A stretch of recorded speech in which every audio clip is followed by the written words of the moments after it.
Is Tua the starting quarterback next season? Dolphins GM Chris Grier doesn't know my parents, so he weighed in on the second question, the quarterback situation, said it will in fact be Tua moving forward. Tua went 6-3 as the starter in an up-and-down rookie season. But what about Fitzmagic, Brandon? Your guy. Well, let me ask you, you convinced Tua's the starting quarterback down there in Miami? Well, I'll say this. If they had Fitzmagic, they probably would have won that game, and they probably would have been in the playoffs. But look, here's the deal with Tua.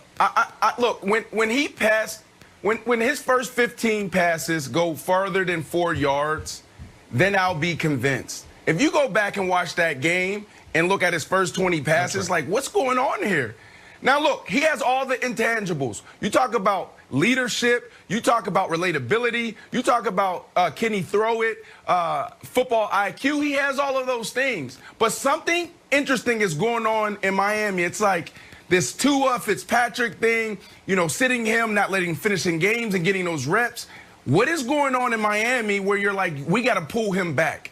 Also, the inconsistencies. You talk about Josh Allen all the time, Nick, and how he's up and down, up and down. But if you look at Tua, some games he'll go for 360 yards. Some games he'll go for 83 yards or 90 or 200. It's like, who are we dealing with? That's right. So I'm tough on quarterbacks, Nick, because you're the guy that told me that I actually played with, 17, 18 different quarterbacks. So I just need a little bit more time. I like the direction they're headed. By the end of the day, I'm not convinced. Okay, so this is tough for me because I like Tua personally. I think he's an exceptional young man.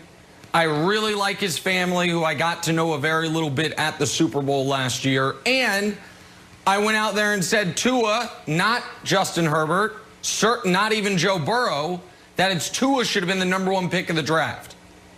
But he was not impressive this year. And there are two ways to look at it. One way is he wasn't even supposed to play this year. This is supposed to be a redshirt year. Yep. Anything from Tua that was a healthy season was a positive. The other way to look at it is watch all the games the Miami Dolphins played and count how many impressive throws you can find. This one right here against the Chiefs is impressive, kind of. It's a good throw, but it is into triple coverage, almost got picked. Everything else is 3 yards. Everything else is dink and dunk. So there are real concerns. Now, into his defense, and Brandon, I'm going to tread lightly here because I know this is one of your guys. How much of this is Tua and how much of it is Chan Gailey, who they brought in because of the relationship with Ryan Fitzpatrick, and that maybe Chan Gailey had too much of the training wheels on Tua? I don't know. But because, Brandon, there is enough of an unknown, what I wouldn't do if I was Miami is give up on him and spend the 3rd overall pick on the 3rd best quarterback of the draft, whomever you think that is. That, to me, would be a rash decision.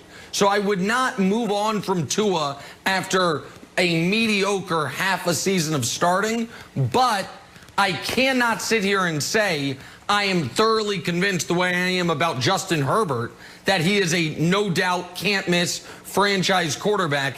He did not give us the evidence of that throughout the season. Yeah, so like just to respond quickly while it's here, just to respond to his point about Chan Gailey, I think it's more Brian Flores a thing than Coach Chan Gailey. Chan Gailey, I was with Coach Gailey in New York when I was playing for the Jets. And he's not that type of guy. He just wants you to do your job and go win. I remember when we were installing our offense routes, Chan Gailey, I would go to him, I'm like, Coach, do you like that route? Did I get my depth? Do you want it like this? Do you want to do it like that? He said, Brandon, let me ask you a question. Did you beat the man? I said, yeah, I beat the man. He said, that's all that matters, Brandon. So I don't think it's Chan Gailey. I think it's all Coach Flores making sure that this kid is in the right situation to develop, whether it's right or wrong. He's doing what he thinks is best. Look, so I think the whole thing is a mess. And we knew this was a mess when Tua got the starting job. And Doug Peterson's been taking so much heat for pulling Jalen Hurts out of the game, Nick. But who gave the Dolphins the best chance to make it to the playoffs? Was it Tua or was it Ryan Fitzpatrick, who was on a winning streak? You knew that they made the wrong decision because they weren't even allowing Tua to finish the games. And to say that they're not high on Tua, it's a little bit like your analogy, like you had $1 million in the bank and then you had 50,000. But if you have zero, you're looking up at 50. Wow, that's great. But if you had $1 million, went down to 50, it's a disaster. They were talking about giving him Marino's number. Remember that before the draft? Like, hey, should Tua wear Marino's number? Should we unretire? What should we do? He's our new franchise quarterback. Now they're not letting him. Now they're not letting him finish games. And where there's smoke, there's fire. He's not the best quarterback on the team. Is he the best quarterback in this draft outside of Trevor Lawrence? I guess. But are the Dolphins looking to have a redo?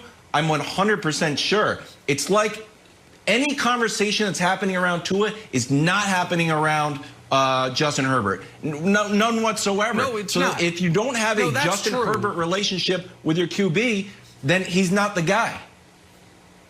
But listen, I think after the first year, and it's going to be awkward coming from me on this, I think after the first year, most people would have thought the Bills wanted a do-over on Josh Allen.